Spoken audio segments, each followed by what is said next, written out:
जय मा तारा मा तारा অ্যাস্ট্রোলজি চ্যানেলের পক্ষ থেকে সকলকে জানাই আন্তরিক শুভেচ্ছা।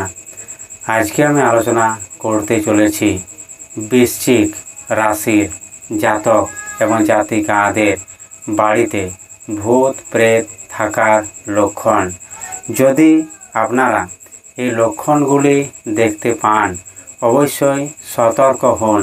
আজই এইখানে আমি তন্ত্র মন্ত্র বশীকরণ পুজো পাঠ বিবাহিত জীবনের সমস্যা কোর্ট কেস মামলা মোকদ্দমা ভূত প্রেত দানা দক্ষিণা এই সকলের কাজ করে থাকি। চাইলে আপনারা আমার সাথে সরাসরি যোগাযোগ করতে পারেন। আর ভিডিওর যদি ভালো লাগে অবশ্যই লাইক শেয়ার কমেন্ট করতে ভুলবেন না। আর কমেন্ট বক্সে অবশ্যই জয় মা তারা লিখবেন। জয় মা তারা। আপনার বাড়িতে অদ্ভুত কিছু ঘটছে, অকারণে ভয় নিঃসন্দেহতা কারো উপস্থিতি অনুভব করছেন। হতে পারে কোনো অশরীরী আত্মা বা ভূত প্রেত বাস করছে আপনার বাড়িতে।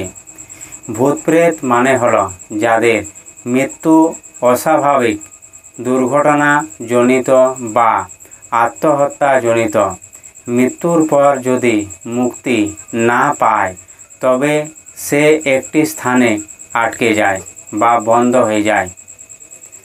এই আত্মারা অনেক সময় মানুষের বাড়িতে আশ্রয় নেয়, বিশেষ করে যেখানে অশুদ্ধতা বাস্তুদোষ মানসিক দুর্বলতা এবং যে বাড়িতে সূর্যের আলো প্রবেশ করছে না। এই লক্ষণগুলি যদি বাড়ির মধ্যে থাকে তাহলে কিন্তু সেই বাড়িতে এই ভূত প্রেত বাস করবে, তার আগে কিন্তু নয়। ঠিক আছে, কীভাবে বুঝবেন তাহলে আপনারা যে আপনার বাড়িতে ভূত প্রেত আছে কি নাই? তার জন্য প্রথম হচ্ছে লক্ষণ, হঠাৎ প্রদীপ বা ধূপ বাতাস না থাকলেও বারবার নিভে যাবে, 1 নম্বর লক্ষণ। 2 নম্বর হচ্ছে ঘরে কেউ না থাকলেও হঠাৎ ঠান্ডা ভাব আসবে, কেউ যেন পাশ দিয়ে হেঁটে চলে যাচ্ছে আপনার, 2 নম্বর লক্ষণ।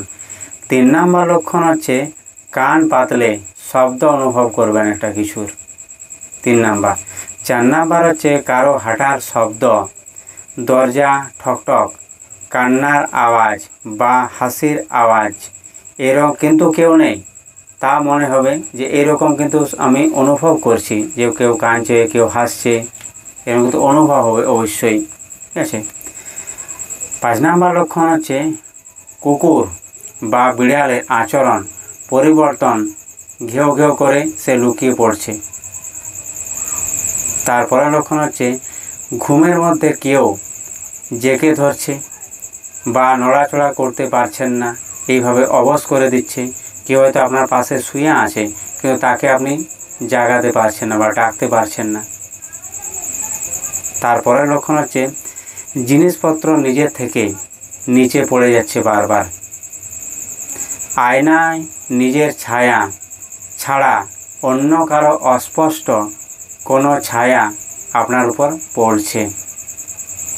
তারপরের লক্ষণ হচ্ছে বিশেষ করে রাতের দিকে হঠাৎ করে ফুলের গন্ধ বা পচা গন্ধ আপনার নাকে এসে ঢুকছে।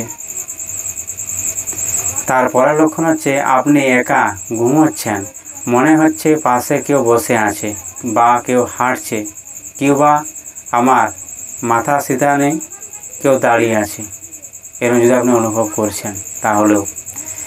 দুঃস্বপ্ন আসবে বারবার, আতঙ্ক বিষণ্ণতা কোনো স্পষ্ট কারণ ছাড়াই, আপনাকে কান্নাকাটি করতে মন যাবে, বাধারে বুকটা চাপ হয়ে ধরে থাকবে, মাথা ভারী এবং চাপ হয়ে ধরে থাকবে, আত্মহত্যা করার বিচার আসবে বারবার। বাড়িতে টাকা পয়সা কিছুতে থাকবে না, যত আপনি রোজগার করুন টাকা পয়সা হঠাৎ গায়েব হয়ে যাবে। বাড়িতে অশান্তি লেগেই থাকবে। বাড়িতে বিশেষ করে মহিলাদের শরীর স্বাস্থ্য বেশি খারাপ থাকবে। ঠিক আছে, আপনারা যত ডাক্তার দেখান ওষুধ খান কোনো কিছু কাজ হবে না। আর যদি ভূতপ্রেত থাকে তাহলে কিন্তু যারা গর্ভবতী মহিলা আছে তাদের বাচ্চা বারবার নষ্ট হবে, কিংবা যদি কেউ স্বামী স্ত্রী আছে যে হয়তো তাদের বাচ্চা আসতেই দেবে না এই পৃথিবীতে, ঠিক আছে, এরা কিন্তু সবাই পারে। তাই এই লক্ষণগুলো যদি থাকে অবশ্যই আমাকে জানাবেন কমেন্ট বক্সে, কিংবা আপনারা ফোন করতেও পারেন। কারণ আমি বৃশ্চিক রাশির বেশি ভিডিও আনি এই কারণে, আমার নিজের বৃশ্চিক রাশি, অনুরাধা নক্ষত্র এবং মীন লগ্ন বলে। আমি বুধবার এবং রবিবার এই দুটো দিনে কিন্তু বৃশ্চিক রাশির ভিডিও আমি ছাড়ি। জয় মা তারা।